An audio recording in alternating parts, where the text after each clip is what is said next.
Hi, hey, hello, welcome to the Market Down podcast. My name is Jimmy Eat World, which is a terrible acronym.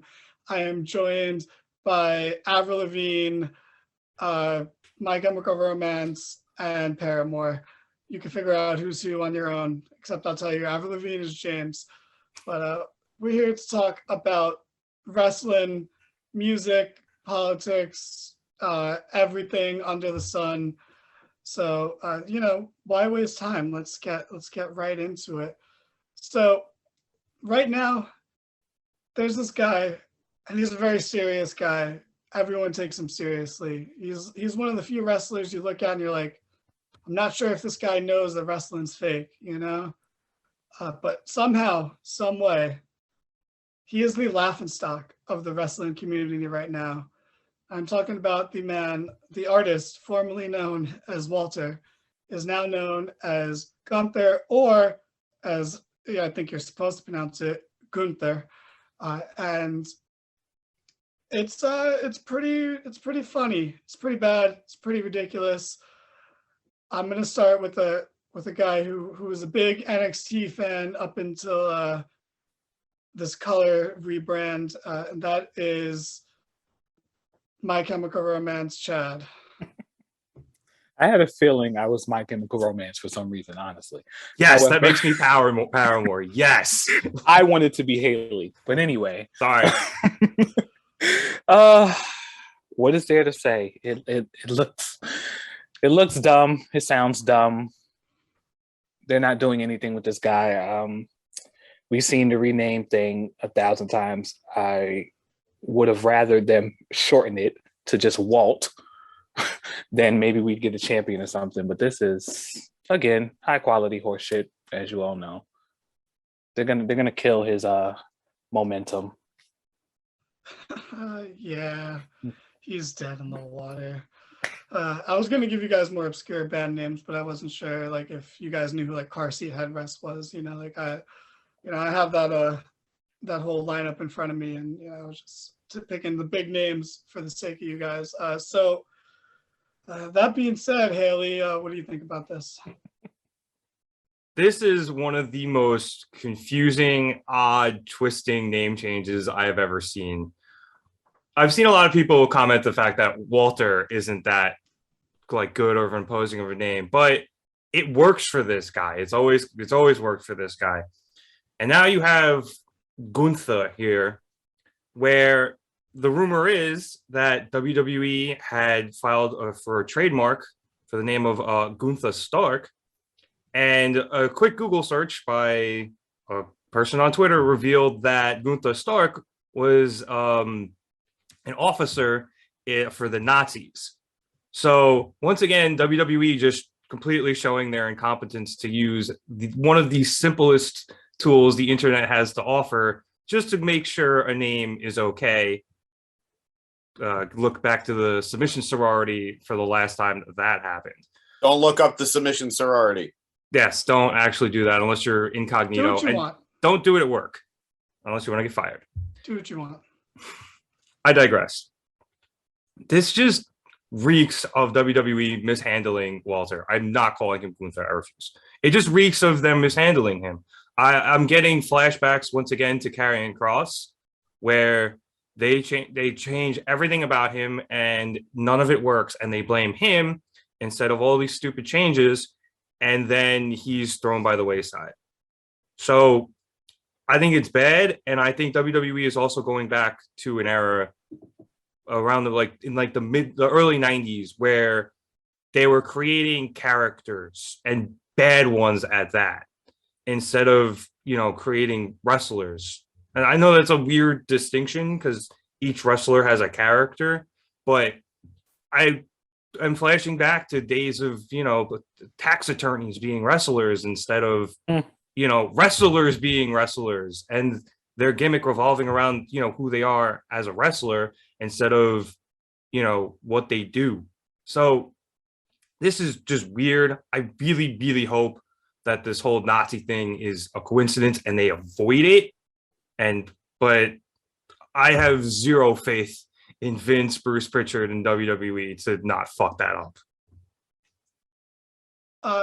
I already see Zeb Coulter coming out as his manager, and they're totally gonna lean into it. This is gonna be a We the People 2.0 over here. But I've said it before on this podcast. You need to just give up on your favorites. If they're in WWE, they're gonna get ruined one way or the other, unless your favorites are like undercard guys, which I'll talk about later. But anyway, Avril, why did WWE have to make things so complicated? Because they don't know how to make things easy. And I like, other than being disappointed that his name needed to be changed, I know that there's just a lot of apprehension, like, oh God, this means he's going to be a DOA, or they're just going to alter who he is. I don't think that's the case. I really don't think they're going to change that much about him. I think maybe this means they don't see the true value in him, which, shocker, it's WWE main roster and his name isn't Roman Reigns. So I feel bad that this known entity that people like is getting a tweak when it feels so unnecessary. But I'm not any more nervous for him than I was before his name changed, when I didn't think Vince would get him in the first place. Like, look how they used him when he was part of the NXT Survivor Series team years ago. NXT dominated that year. I don't remember if they won the elimination match, but guess who was the first elimination in the entire match? Walter. He got out-chopped. That's his fucking thing. Chopping is his thing. He got out-chopped by Drew McIntyre. And, nothing against Walter. I like Walter. But at the same time, I think that was a big indicator. Like, look who their star was of that match. The star of that match was Keith Lee. That guy's not even with the company anymore. So I don't know why anybody had higher expectations for Walter. If they let him do his thing, I'll be excited for it. But I don't think we're going to get that. And, I just hope another one doesn't bite the dust. But I'm also mentally preparing myself for Tommaso Ciampa to eventually get a name change to something like Luigi Gabagool or something. Who the hell knows at this point? I think Kayfabe News had his Luigi Pepperoni. There you go. Yeah, I saw that. Great point there, Avril. So much for his happy ending. Wow.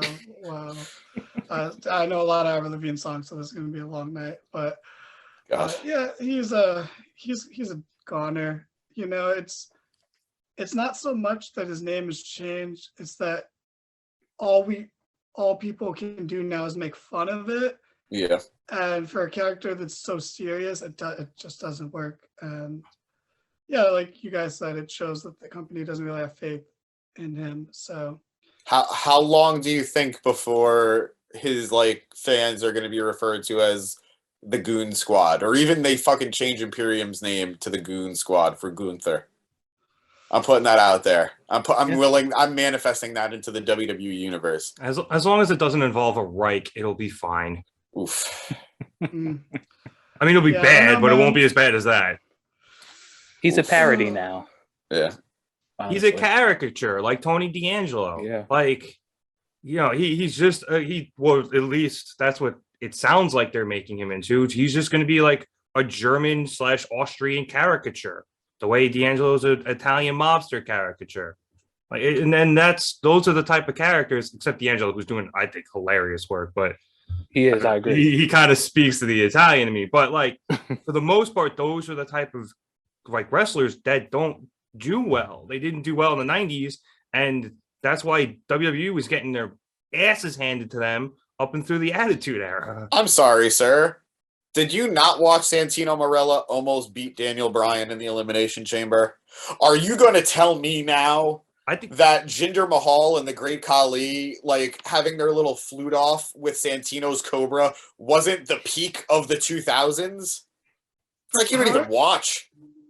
I mean, clearly you're being serious right there, but how can you use him almost winning the Chamber as the example and not the Rumble, the time they did it first and better? I think the issue is there are so many almosts with Santino that it's hard to pick just one.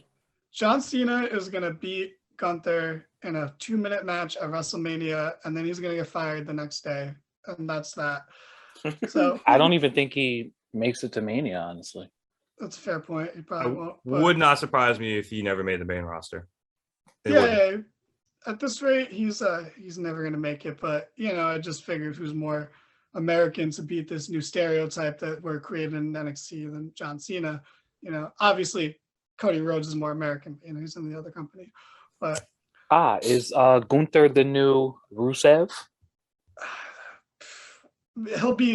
He'd be so lucky as right. I mean, all right, if they have Gunther coming out in a fucking tank, I'm not gonna laugh at him. I wouldn't joke about it. I mean, maybe I wouldn't laugh until the announcer said his name, and then I'd probably still laugh. But anyway, speaking of people that Vince doesn't see anything in, we have to talk about another guy who was synonymous with NXT, and that's Finn Balor. So a report came out on the day of recording that Vince has no interest in pushing Finn Balor. He doesn't see the appeal in him, and he's just going to use him as they were using Jeff Hardy as a guy to just lose to the younger up-and-coming talent and to help get guys over, because Vince just doesn't get it with Finn Balor, which is one of those stories you hate to hear, but you're not even remotely surprised, because look at Finn Balor's entire main roster run since the injury. It's been a bumpy, but ultimately very smiley ride, So I can't say I'm too surprised here. He lost clean to Austin Theory on Raw, which is fine because Austin Theory is someone, it's not that fine, but it's fine because Austin Theory is someone they're pushing, who's probably going to be like that young guy that has like 45 minutes in the Rumble. According to reports, he is going to get a good push in the Rumble. So I see him being in like the final 6, maybe the final 4. So good for him. He has a weird haircut. I like it. Good for him. But as far as Finn Balor goes, I don't think anyone's happy to hear this. But Rev, what is your take on this? God, I miss NXT Finn. I really do. And he was so good and promising when he made the main roster and he won the inaugural Universal Championship. And that one freaking shoulder injury just completely derailed him. And it's a shame, too, because he went back down to NXT. He went down, he killed it there. He had great matches with a lot of the guys he wasn't able to have matches with because he had gone up to the main roster and they had come in after him. And it was so nice to see those. And he brought like the Prince gimmick back. So it was, a little more like early Bullet Club Finn and not, smiley, happy to be there Finn. And it was really nice to see him be like a badass again. And then he went back again to the main roster and all of that was dropped. And Vince just continues to see nothing in him. I don't know if this is just another product of, hey, we don't like this guy's accent, if he's not big enough. I don't know what it is. It's just, once again, it's a shame to see a guy who's so good wasted again. For Austin Theory, I like him. I really he's a great himbo, and he was doing a really good job of that in NXT. From what I'm seeing, he's been doing a pretty good job of that on the main roster, taking selfies with everybody. It's pretty funny. And I'll be happy to see him get a push, and hopefully that goes well. And he, is continuing, and he can continue to be successful. Well, that's what you get when you let your heart win. It's Paramore. Got to. Yeah, I had to take some time to let it set in. But Chad, you're the NXT guy. The black and gold parade. Another one of your guys just is biting the dust. How's it feel? All right, let me preface this by saying I'm with you guys. I also enjoy Austin Theory. I think he's fine. He's cool. I don't mind the push. I think he'll go far sooner or later. I could see Vince attaching himself to him. But at the expense of Finn, I think is like really stupid. I think that is the word. I have this theory where it might be just me, but I feel like Vince chases the Attitude Era and also that Invasion storyline. I feel like he chases characters from that saga, that time. And then he has the characters here today, like recently, and then he shits on them. I think Finn Balor is personally like another Kevin Owens. He's been handed shit over and over and over, and he does great with it. And then you have him lose to Austin Theory in 5 minutes. I don't understand. Everything you give him works for him. He's a great wrestler. In-ring ability is phenomenal. The character pops. He gets pops.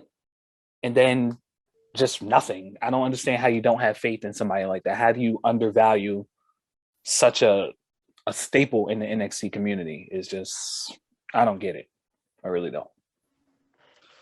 Yeah, they really don't seem to know what they have with Finn Balor, or Triple H did. Some people did, but not this one guy. And I don't dislike Austin Theory, but I don't find him super entertaining either. He has like all the worst qualities of Randy Orton to me, and not like the good qualities. I'm like, he's kind of boring to me. Like what he's given is actually good, but he's kind of generic, so it just comes off as like run of the mill to me. But I don't dislike him, so like I'll see how it plays out.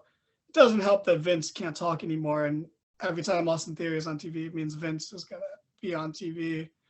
But that is a good sign that he's gonna get this push. He's definitely Ted DiBiase Jr. So I see it. Yeah, that's actually, yeah, I see that a lot now. Fuck. Oh man. Well, I think I'm actually the skater boy in this group, but I'm gonna throw it over to the skater boy right now. I don't have anything witty to come back with. Not surprised. Didn't work a see you later boy in there somehow. It wouldn't be natural in the beginning. I one, just to get out of the way, I do like Theory a lot.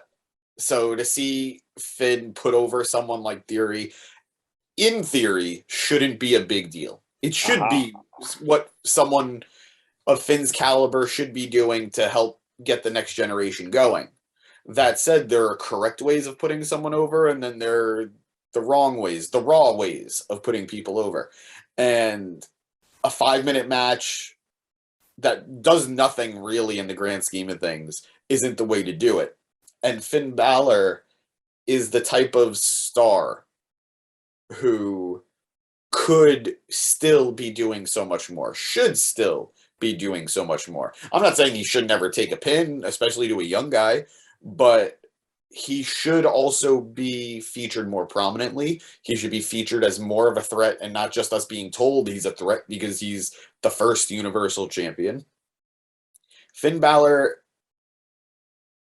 I'll be honest, like I know we deal with roster bloat in AEW, but there are like 3 guys in total that I think, man, I would do anything to see them in AEW, and Balor at this point is one of them, simply because of the role he could fit.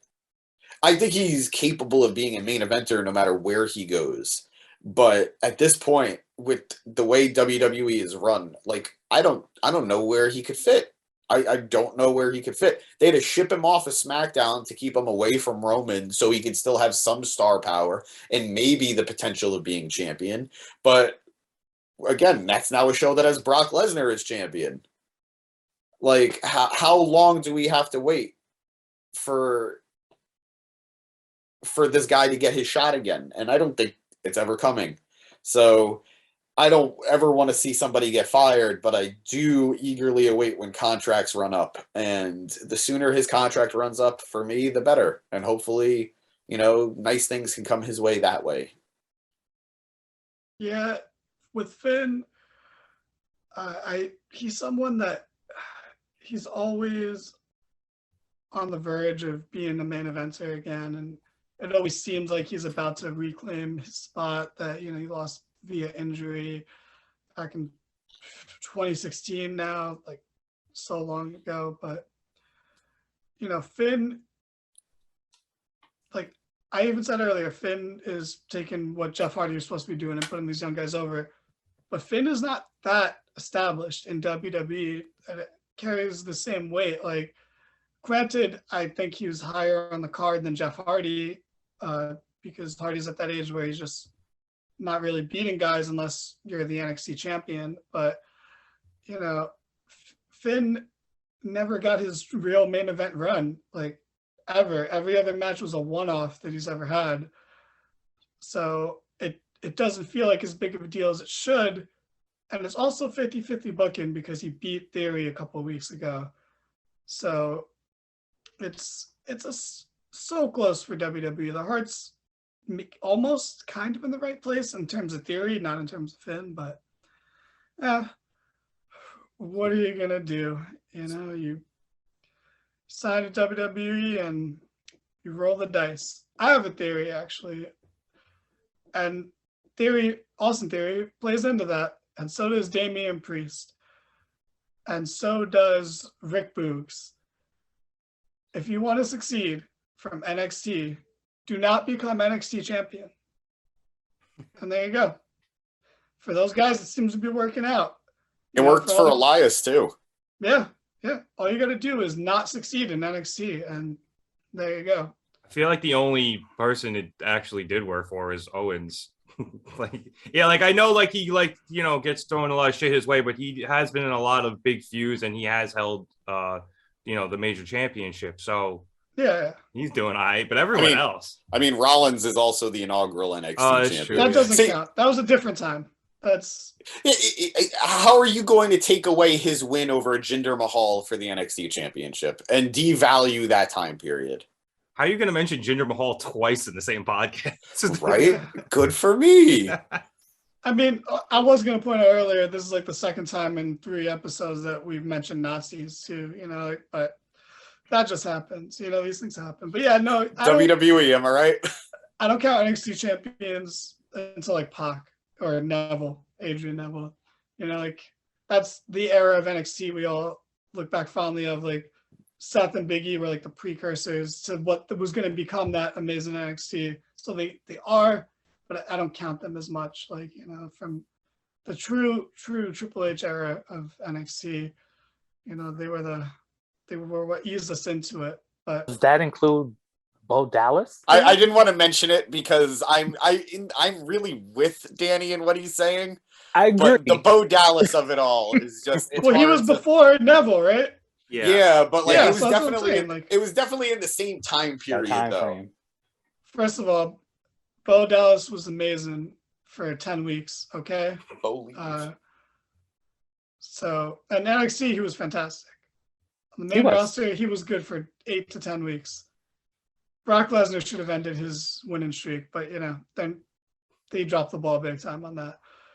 But speaking of people who are just not used very well in WWE, we are going to gently move on to Mustafa Ali, who publicly asked for his release, or he asked for his release and then publicly stated that he asked for his release, taking the Brody Lee approach to the situation, which didn't work out too well for him. But better luck to Mustafa Ali. He asked for his release. We still, as a recording, do not know whether he has been granted his release or not, but we're hoping that he is. He reportedly had a big fight with Vince McMahon over something, either creative which is maybe how he's not on TV or being used. He asked for paternity leave, which is why he missed Survivor Series. And reportedly, he only had like 1 day of paternity leave. He didn't want extra time, and he's just been ready to come back since then and just has not been brought back. So a lot going on. We are still in the dark because besides him stating that he wanted his release, we really haven't heard anything else from him. We haven't heard anything from the company. I personally love Mustafa Ali. He released a video of a new character he was supposed to debut with a couple months ago, but it got nixed. It was for a New America character. It was super interesting. It was controversial because it was going to press on a lot of sensitive topics that, it's not all audiences are going to handle well, especially wrestling fan audiences. So, but it was exciting, and he is so good, such a natural talker that he was going to pull it off. And he's pulled off everything. He made the short-lived tag team with Mansoor very entertaining. He tried his best with Retribution. That was a shit sandwich that, it was actually just shit. He made it a sandwich. He put the bread, so he did something. He tried. But, and then there was his run, I love Kofi. Kofi Mania was great, and I was there for him winning the title. It was fucking fantastic. But that came at Ali's expense, and I've always felt bad about that. I don't know if I would change things because Mustafa was never going to win the WWE title. He was just going to be a contender for Bryan because Bryan wanted new, younger faces, and that was a big Bryan thing. So, what we got ended up being great despite how it ended. But, Mustafa's had it rough, and he was a guy that they did see. He was supposed to win Money in the Bank the year that Brock Lesnar won the match he wasn't in. And he was told right before he made his entrance that the plans had changed and he wasn't winning. He didn't even know who was going to win. He was just told to climb the ladder and don't grab the briefcase and just react. So he had to just stand there or on the ladder and react to Brock Lesnar's music hitting and Brock Lesnar slowly making his way down to the ring where he had all this time where Mustafa could have grabbed the briefcase, but WWE loves to make people look dumb in that kind of way. And yeah, point is, he's had it rough for someone that was so close so many times to just doing great things. And now he's had enough and he wants to leave. So I am going to start with, and sorry to Paramore and My Chemical Romance, but you're going to have to follow pop punk princess Avril Lavigne, who's going to be so well spoken about this. So good luck to you guys following that. Gosh. I thinking on what you said, Danny, the truth is there are so many times where Ali had the crowd behind him and it felt like the right way for stories to progress was to have him get that W, and they just never gave it to him. Like going back even further, the cruiserweight division. Like he was a man who, like, they often spoke about, like, I don't know if you guys remember, but the heart and soul of 205 was him and Cedric Alexander. And when I think of peak 205, like, no offense to Pac / Adrian Neville or even Enzo, but when I think peak 205, I think of Buddy Murphy, I think of Mustafa Ali, and I think of Cedric Alexander. And it felt like we were so close to that cruiserweight title win for Ali. And then you mentioned it, Bryan wanted new faces to work with. So he got pulled out of 205, what felt like right before that title win was coming. And then he became the contender there, but then he got hurt and then Kofi took his spot. And then we were close to having when he was doing the Retribution stuff, we were going to get that Kofi match, which might not have been a title match, but it was going to be a good, like, rivalry WrestleMania match. And then Kofi just spoke on this. It just they took it away at the last minute. They just decided not to do it. And so many times this guy just felt like it was the natural next thing to follow him and to do something great with him. And they just never did it, whether it was outside circumstances or just whatever. They just never gave him the shot that he deserved. And I think he's more than capable. Like, I agree with you. I don't think he was ever going to become WWE champion. I think he's capable of being WWE champion. I think he's got the promo for it. I think he's got the looks for it. I think he's got the charisma for it. And I think he's got the moves to back it up. But I don't think it was ever in the cards for him, unfortunately. So I do hope he does get his release. I hope, they don't dick him around the way they did Brody. And it's honestly ballsy that he did it. Like, I don't know why he did it because he seems like a pretty smart guy. I don't think he would do it unless he thought there was a good chance of getting it. Or maybe he did this to pressure them into doing stuff with him because of the backlash, which I guess historically really hasn't worked. But who knows? I'm rooting for him either in WWE or elsewhere. I don't really know where he'd fit, really. Like, I don't think he's a big enough name to maybe just jump into AEW and thrive, even though I think, again, he has the talent to mix it up with everybody there. Yay, Impact, maybe. And I would love to see him in the junior division in New Japan. But who knows? Time will tell. But again, nothing but the best for him. Okay, so I'm going to throw out some hyperbolic stuff. But before I do that, he had the best counter to the RKO ever. Hands down, 100%. But also, I got to correct something I said. I don't think he was going to win the WWE title off of Bryan in that feud.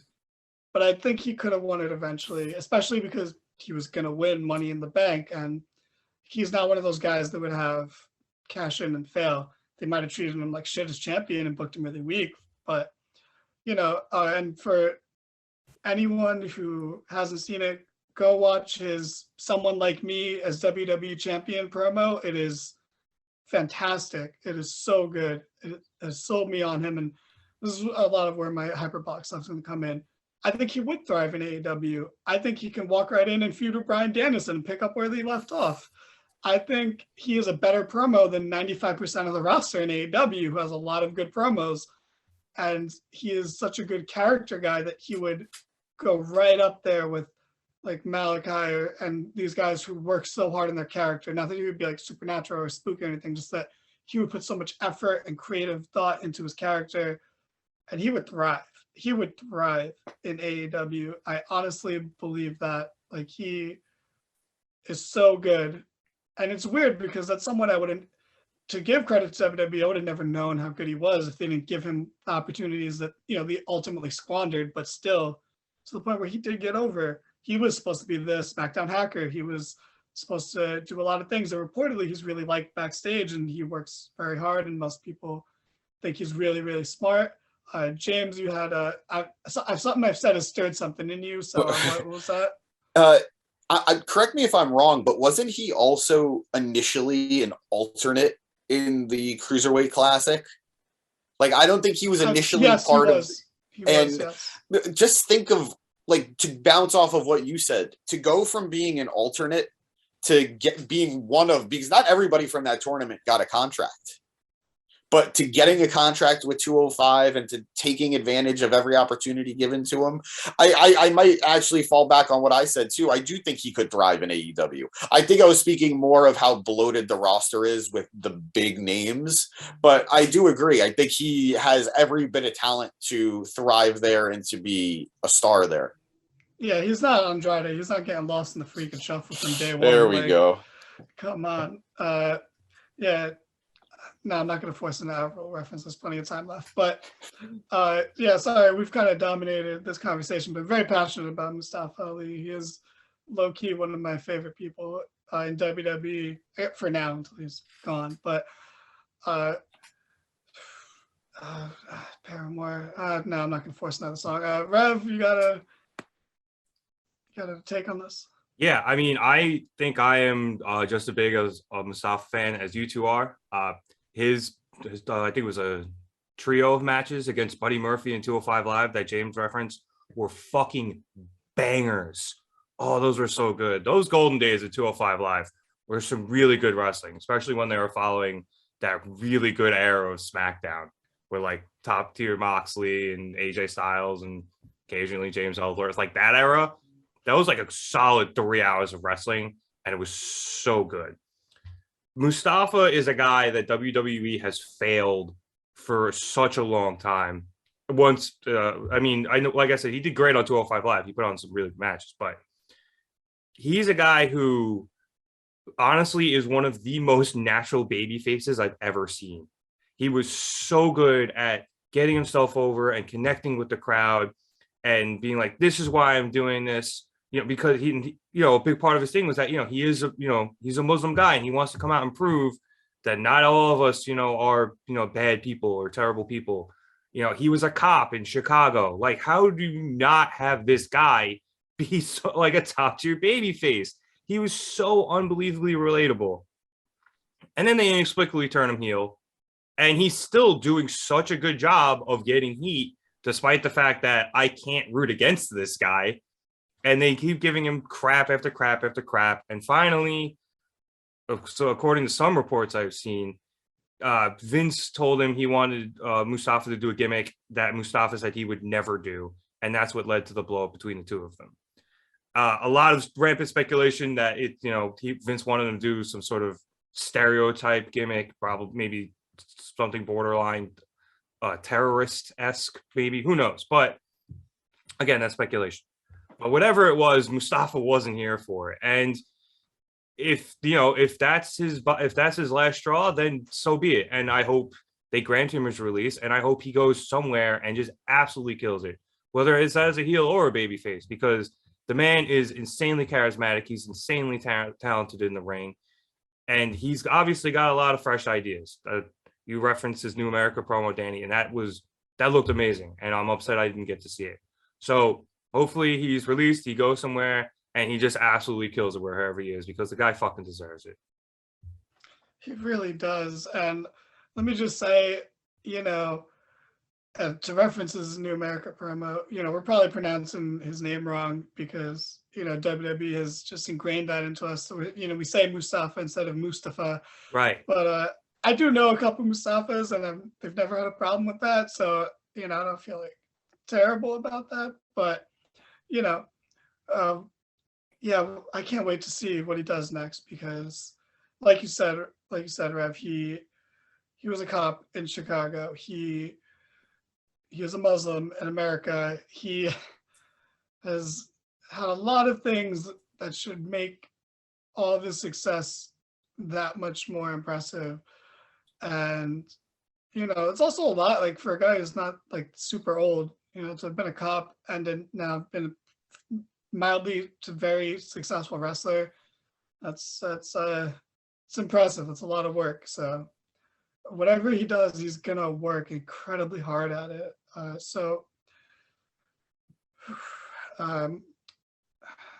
Nope, not gonna do MCR reference either. Chad, Mustafa deserves better. Not making jokes too much. Let me go on record and say that Ali was the wrestler I never knew I needed until very recently. I missed a lot of the 205 Live, and then I went back and saw, I always knew he was a good worker. But from around the Money in the Bank time, I think that's when I really started paying attention. And then I was kind of like, this guy's good in the ring. He might be something. Then he hurt. I mean, just all the adversity that he faced and overcame already is enough to build this brilliant storyline to make this guy, if not the main champion, a hell of an Intercontinental or United States champion. Him being the United States champion actually makes the most sense to me of anything, especially with the New America thing.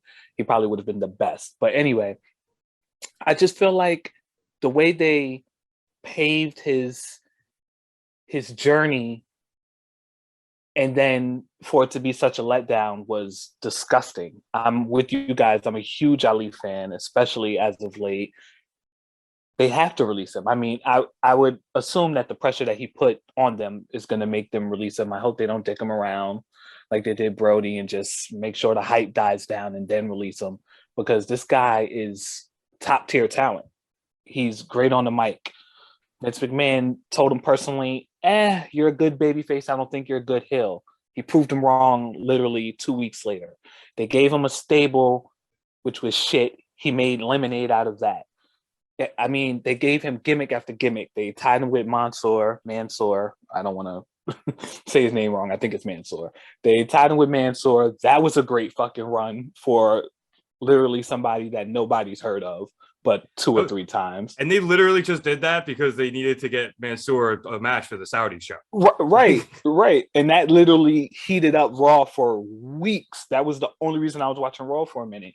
So I think they missed the opportunity to really hone in and create such a diamond with all the pressure they put around him, whether it had been a babyface or a heel. I absolutely saw him as a main champion, even though, like I said, I think US champion would have been awesome.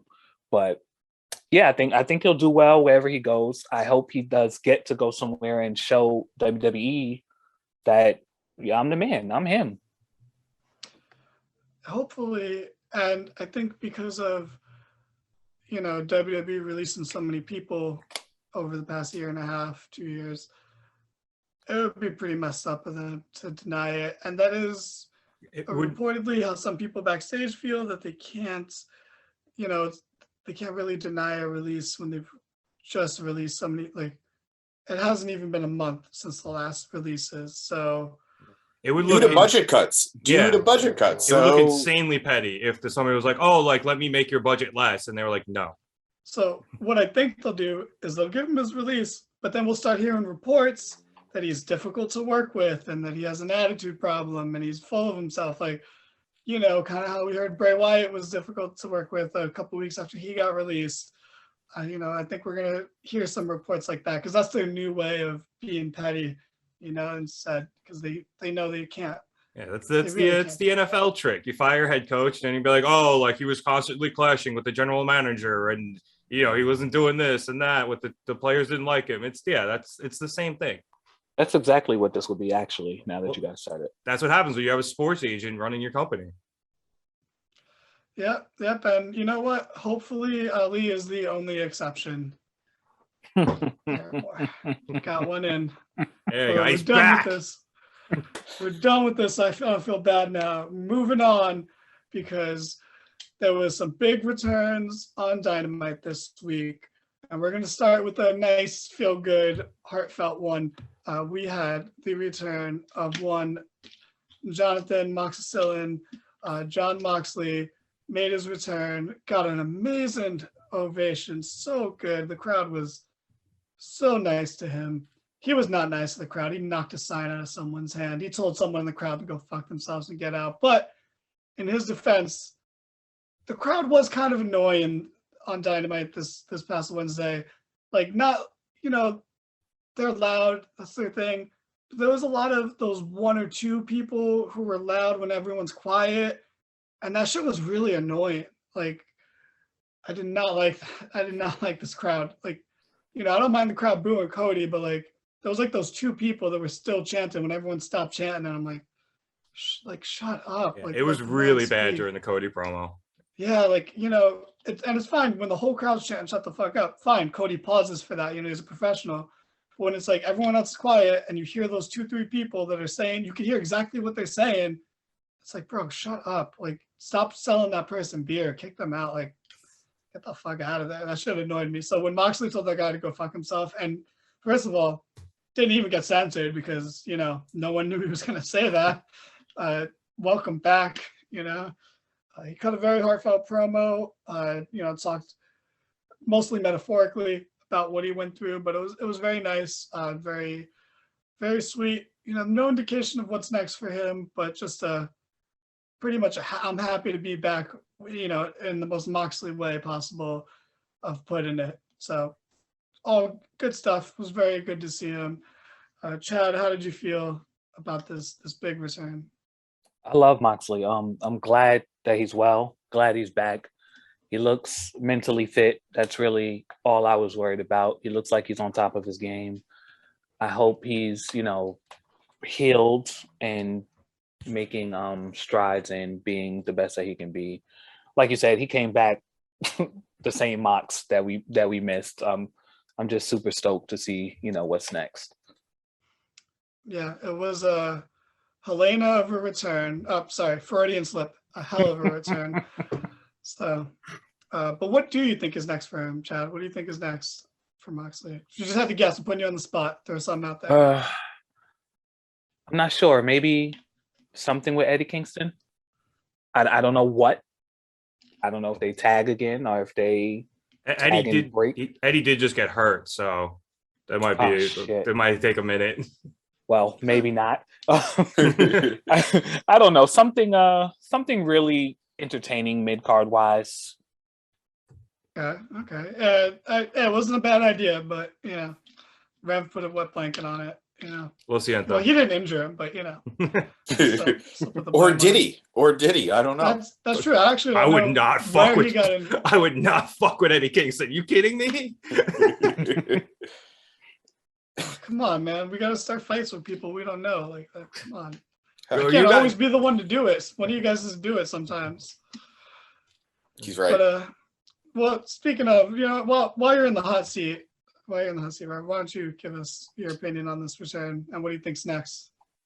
It was obviously really nice to see Moxley back. He looks healthy. He looks clear. He looks reinvigorated, which I think is going to be a pretty big deal. I think one of the more underrated parts of Moxley's promos is when he tells stories like he did today, whether or not they're metaphorical. Well, they're usually metaphorical, but sometimes they're real. But when he does something metaphorical like this, I think he's so good at it, and it's such an underrated part of his promo game that when he does break it out, it's really intriguing to watch and listen to. So I think he did such a good job of telling what happened to him without telling what happened to him. And it made for a really, really good return. I don't know what's up.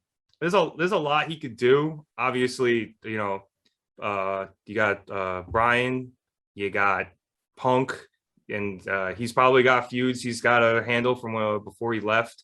So you have all of that. He'll obviously face Hangman at some point, or I think he'll face Hangman at some point. And I saw somebody maybe speculate that he could replace Eddie Kingston in this whole Jericho 2.0 thing, especially because it was 2.0 who, injured him. So maybe that's a good way to just get him back into the swing of things, and then you can go from there. But it's good to see him back, and I'm glad he's happy and healthy. I didn't think of him facing Hangman. Before, I think that's what we all thought was going to happen. But now, I don't think you could put those two together. I think Moxley got the biggest reaction of the show and that anyone's gotten in weeks. You can't put him against Hangman. That's going to ruin Hangman's face push at the moment. Not right away. Not yet. Not yet. Sure. Yeah, but by then Hangman won't be champion. But that's the thing where you and I think disagree. Was you think Hangman is going to have a short reign, and I don't think he will. I think he'll have a decently long one. Maybe not as long as Kenny, but he'll make it 3 or 4 pay-per-views, and that's a pay-per-view worthy match right there. 3 or 4 pay-per-views would be until Full Gear when he won the title. Yeah, so year makes sense, but year makes sense. That is as long as Kenny. That's longer than Kenny.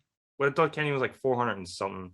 No, he didn't even make a full year. Yeah, Kenny was, I think, 3 weeks less than a year. I blame quarantine. All the days run together. I have no concept of time anymore. God.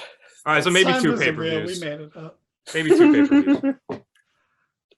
Well, we'll see. I mean, I'm not going to be mad if he does, but I just don't know how you guys don't see Lance Archer as the next AEW champion.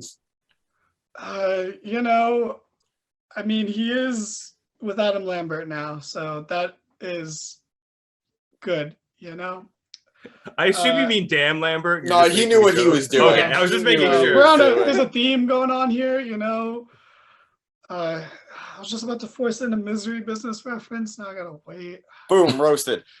So anyway, because I feel like it was being sent to me, right? Is that fair? I'm gonna hijack it from you. Oh shit. Okay. All right. Fucking Hello Kitty. Bro, I know everything about Avril Lavigne, so this is why I put you as her. Does that include the conspiracy theory that she died and she was replaced by a double? Absolutely. Oh God, this is why I can never do the mustache again, because then it's just gonna be the double of me. Oh God. All right. I'm sorry. I'm amped up right now because that promo made me mad, guys. That promo made me mad. I'm angry. Moxley is back. Moxley is back for all of 2 seconds, and he says "fuck." And we're 3 years into Chucky T being in AEW, and he still can't say the S word. Tell him. What the S is this about? I refuse to say that word until Chucky T can say it. But no. In all seriousness, I'm super happy that Mox is back. He is so friggin' lean. Like, the dude looks amazing. He looks like he did when he came back in WWE years ago. Like, after he was gone from WWE for a few months, or like however long he was gone, and then he came back and he was doing the Shield stuff with. Is that when he hurt his shoulder and then he came back from that? I think so. Yeah. Like, he looks fantastic. He's like, you could tell he was emotional cutting that promo. You could tell that there was so much genuine energy there, and I'm happy to see it. Like, I didn't realize how burnt out he looked before he left. Like, somebody posted on Reddit a comparison of, I think, the last time we saw him to tonight, and they almost look like two different people. Like, it's night and day with who he was and who he is now. And I know that's so crazy to say in such a relatively short amount of time, but like, good on him for doing the work. Good on him for doing what he needed to for himself, and just nothing but pride for him. As for what's next, I mean, it's tempting to say Bryan Danielson to get us to the match that we didn't get in the tournament. But at the same time, I don't know if Bryan can afford another big loss right after Hangman. And you obviously can't give Mox that loss. So I think that's another one that it's like, yes, I want it, just like Hangman, but I think we got to wait on it just for everyone's benefit. I don't know. I wouldn't mind him going after Cody. I wouldn't mind him taking the TNT title off of Cody. But especially if Cody has it. Let's be real. We're in for a reign of terror. But anyway, that'll be later. But either way, I think there's so many good opponents in front of him, and I think he's hungry for it. And none of those opponents have to be Roman Reigns, so he's probably going to win. So this is great.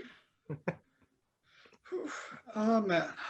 You are not losing grip with your opinion there. That is an Avril Lavigne song, but no one knows that one. But, you know, it is one. But, yeah. Speaking of that guy, you know, you said that's later, but that's actually right now, James. We're talking about Cody Rhodes, who also made a huge return to Dynamite. He left for, you know, similar reasons. You know, Moxley had a drinking problem. Cody has a psychological problem, you know, and he needed some time off to collect his thoughts and rethink his life and what he's doing with it. And he came back, and he came to the epiphany that he was doing everything right, and he didn't have to change anything. And yeah, he came back. He got a great promo, a little self-indulgent, you know, but really good. He tried to compare himself to Punk. You know, he used Punk as the basis to say he's done all of the things that Punk talked about in the pipe bomb, and then some.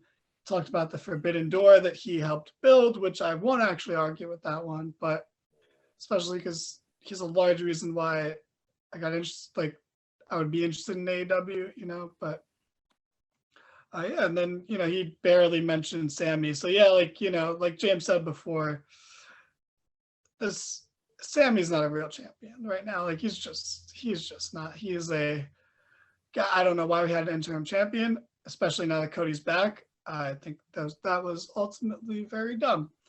But we'll see.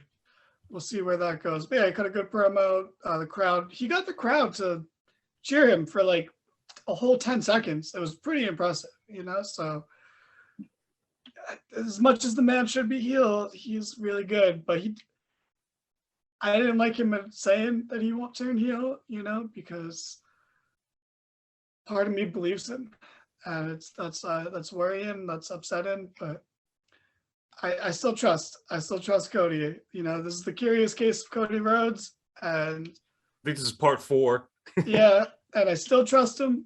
For now, he's really taken advantage of my trust, but we'll see. Rav is the guy who named the segment. What do you think about this particular curious case of Cody Rhodes?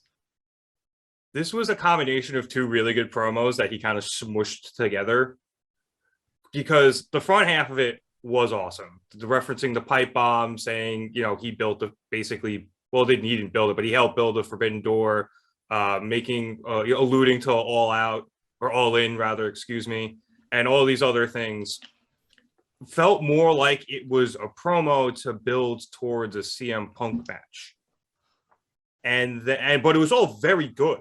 And he was right. And as you said, he actually got the crowd to cheer him. But I think if you even allude to All In, they're going to clap. So that part was really good.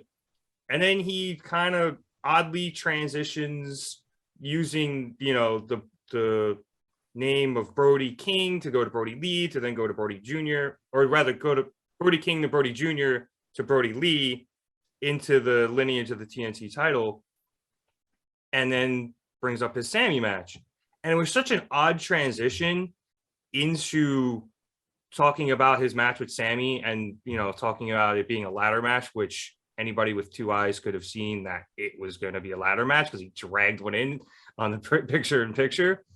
So that part was also, it was fine. Like, yeah, he was just like, hey, like, we got 2 belts here, kid. Like, and we got a ladder. Let's do this. And it was like, okay, cool. But like the 2 pieces of the puzzle just didn't fit together right. It's like he just jammed them together and was like, all right, close enough. And that was it. So I'm still here for whatever Cody's doing, this weird meta heel thing. Because I'm just so interested to see where he goes with it. But the whole promo just didn't feel right to me as good as it was. As for next week, we'll see. I think you guys are discounting Sammy pretty hard.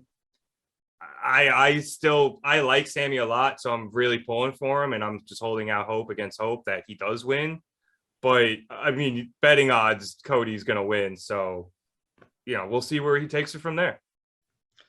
Yeah, great insight. Especially coming from, if anyone's gonna understand hard times the way Cody Rhodes does, it is Haley Williams of Paramore. So, great insight. And it's not like we don't love Sammy. It's just, even what you just said made me realize, like, he seemed less important than Brody Jr. in that promo. Like, he was, like, that's where the promo started to die. Like, he was the least important name in that promo, and he was the one that Cody's feuding with. Yeah, it was very, oh yeah, by the way, I have this match next week. Yeah. For a title. The reunification of it. So, it'll be good. It's all going to be great material, background footage for Rhodes to the Top. They're going to get that shot of Cody holding up the 2 belts, and and that'll be used in video packages going forward. Chad, there's so many MCR songs, but like most people don't know them by the title, and it's just, I should have gave you a different band. I'm sorry. I could have forced in more references, but they really only had 4 hits, But you know what?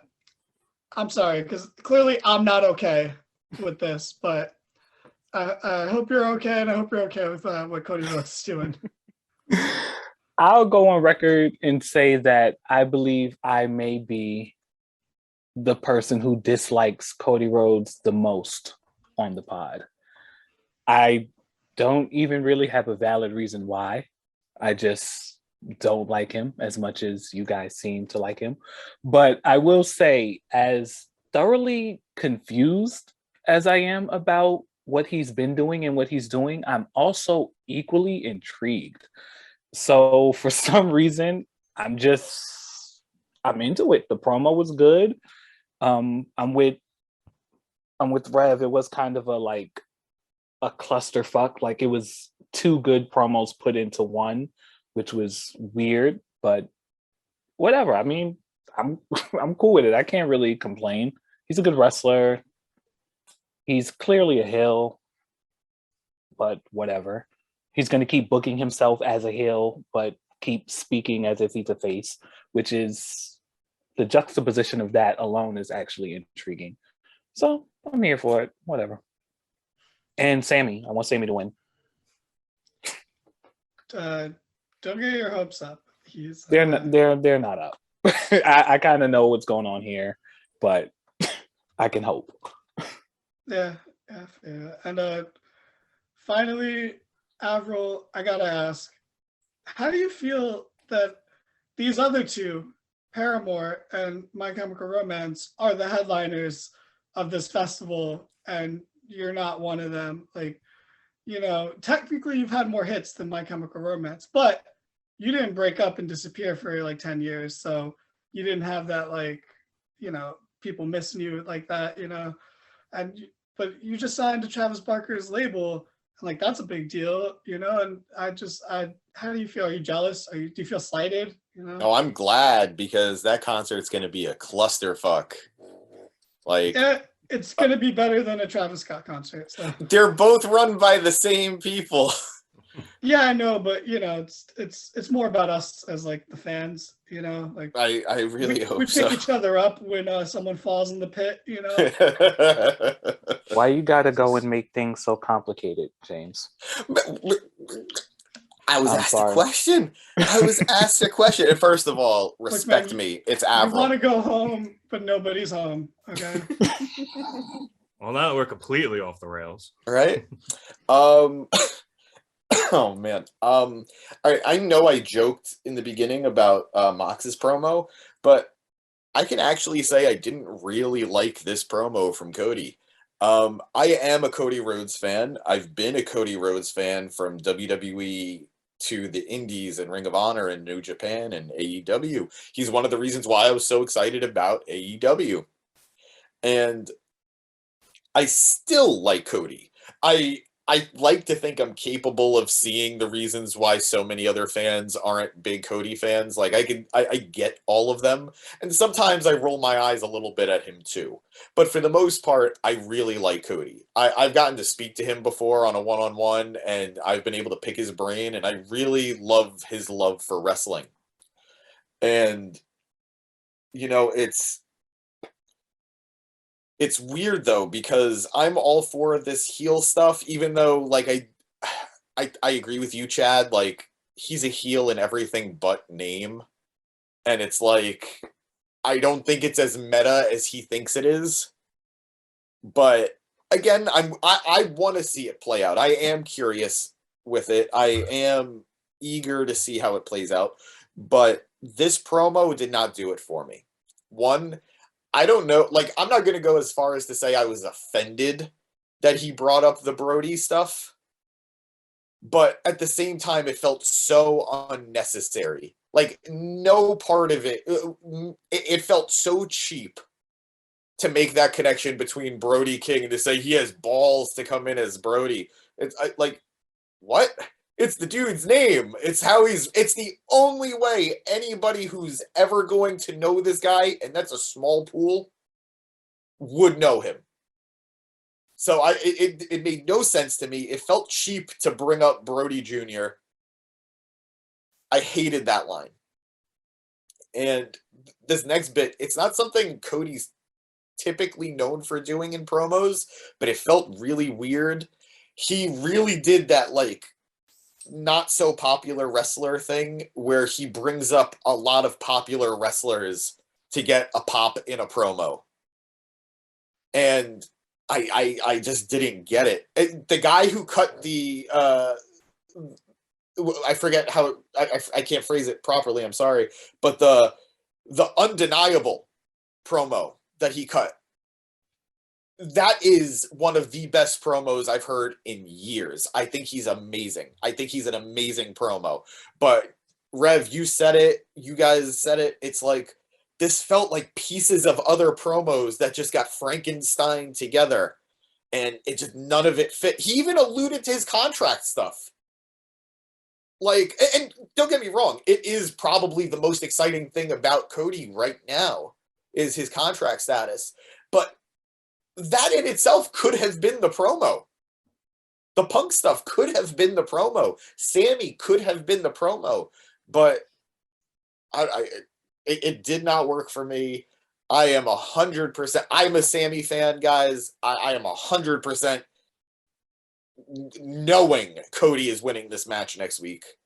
I agree with Danny. There is no reason that Sammy needed to be interim champion. I know they were always going to do the rematch of Cody versus Sammy before Cody got taken out or was out, but they never needed to make him interim champion. And all this is going to be is like, it really hit me when they said, the graphic card where they do the names at the bottom and like they'll give the stats. Cody Rhodes, the only 3-time TNT champion in AEW history. Well, let me tell you, he's also really the only 2-time champion because Sammy's reign doesn't count. So none of this, like, I don't know. I need him to either piss or get off the pot with this. I almost said the S word, but I changed it. And he just needs to, whatever he plans on doing, he needs to do. He needs to do. Isn't he still technically a 3-time champion? I know we got in this whole argument last week about interim stuff. Is. But... No, Cody is absolutely a 3-time champion, but he's also the only 2-time champion. Oh, so being the only 3-time champion is something that he's going to hold on to for a very long time. Okay, yeah. All right, I misunderstood what you were saying. It falls into that, like, they're highlighting stuff like this for the heel aspect of it. Cody did not need to be the 3-time TNT champion. He just doesn't need to be. He's bigger than that title right now. And that's fine. That's good for Cody. And that's good for the TNT title because other people should be going for it. But it's, I don't know. As someone who has said over and over again in the last few minutes, I am a Cody Rhodes fan.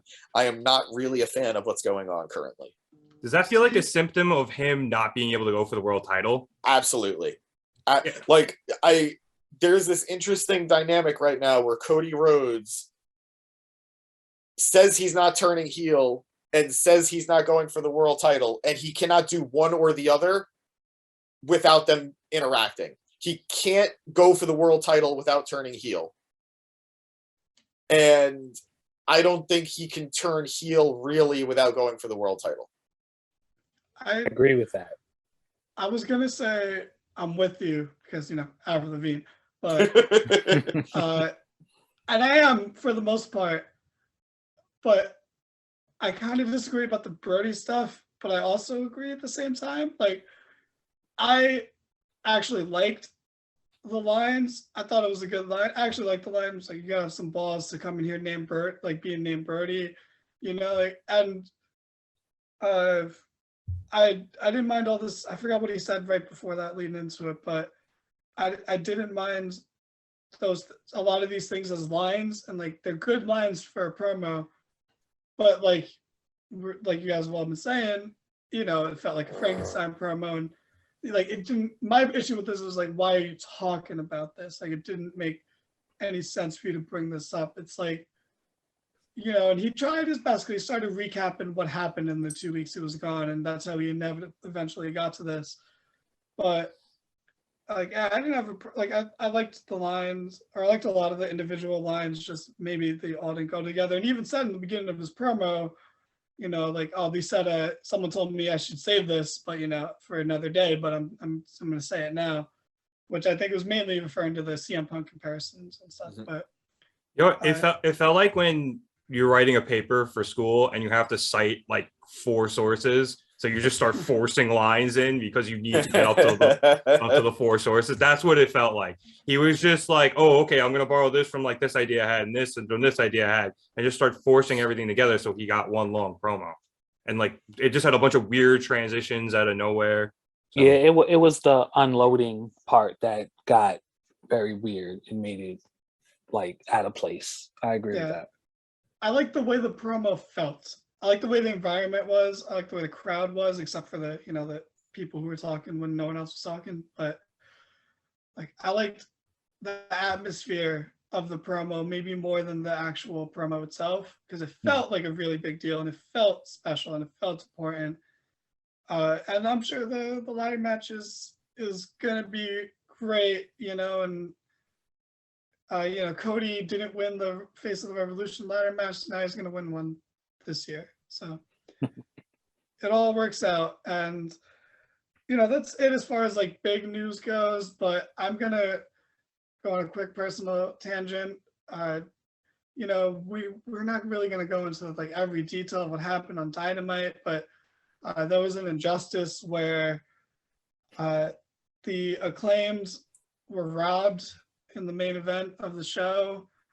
It's a weird move. I can't believe they turned Sting and Darby heel because they just beat up the ultimate baby faces, the Acclaimed, after the Acclaimed made a viral video about them. They were nice enough to pay homage to them in a nice little parody video. And as always, Max Caster came out with a great rap for their match, and the bad guys won there. But I just wanted to take some time to say the Acclaimed is amazing. Their rap on Rampage, that video was so good. I was so fun. I think I watched it back like 3 or 4 times. I couldn't get it out of my head. I'm gonna say a controversial take here. One, not the controversial take. I love the Acclaimed, just like everybody should. If you don't love the Acclaimed, you're a cop. Yeah. I am just as satisfied by how Anthony Bowens mentions where they are and then says, "We are the Acclaimed," and they have arrived. Like, it sounds so good. Like, it's a great ear feel. And I don't know how to properly convey that, but like, there's something about the man's voice that is so satisfying. He is not... He's not Dawkins, in the Street Profits. He is doing his part, and he is doing his part well. And he also just has great reactions to Caster's rap, like while they're making their entrance. He's very animated. He plays like that hype man. Like, great hype man. He's probably done it on Dark, but I am surprised he hasn't done one of those like running across the screen, like holding his face like that. Those mouth open reactions. I'm sure he's done it on Dark, but on TV. And they claim to actually make videos like this for a lot of their opponents. They did a great one for the Young Bucks, but it was never on TV. It was just on like YouTube. But the Acclaimed was great. Chad, you got any positive things to say about the Acclaimed before we go? Oh, I love the Acclaimed. I'm with you guys. Max Caster is dope as shit. Bones is good. Everybody loves the Acclaimed. He has his own little rap segment on like TMZ Sports or some shit.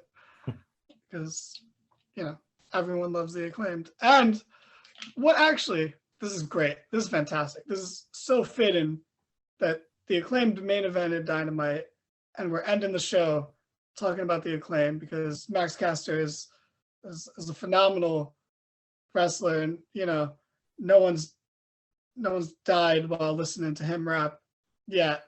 But since we mentioned that earlier too, but it's so funny that we're talking about a wrestler rapping, because one day on this very podcast, a wrestling reviewer is going to rap. Right now his name is Avril, but normally his name is James. And oh boy, he is going to rap, and it is going to be so good. And it's all because of you guys watching this, who end up subscribing. Not you who aren't watching and subscribed. I don't know who you are. I don't really check analytics or anything, but guys, we're gonna get there. All right, have faith. 2022 is the year of the marks. Next week we're gonna talk about Royal Rumble stuff. Everyone loves Royal Rumble. It never lets us down, so stay tuned for that. You know, check us out on Instagram. Check us out on Tumblr. Check us out on 4chan. Check us out on Facebook, I guess, if you're into being depressed and stuff. Check us out on Twitter. It's one of the few places on Twitter where it's not just like anger, you know, and hatred. And yeah, just help us get to our goal. James is dying to rap. Like, you can't see his face right now, but it's one of those. His eyes are like, they're big and like and bulgy right now. Like he's about to cry. He's like excited about it. Oh, there he goes. It's on him right now for a second. Look at that. But guys, thank you for watching. Thank you for listening to my long run-on sentence, closing statements. And please subscribe. And don't subscribe to the Hold for Everything podcast. Only this one. If you have to pick one, you got to pick this one. I'm sorry, Eric. I always have your back, you know, but at this time, if people have to choose, they got to choose us, you know. But yeah, everyone, get out, man. Get out of this YouTube video. James, get out of the Zoom. We got to go. We got places to be.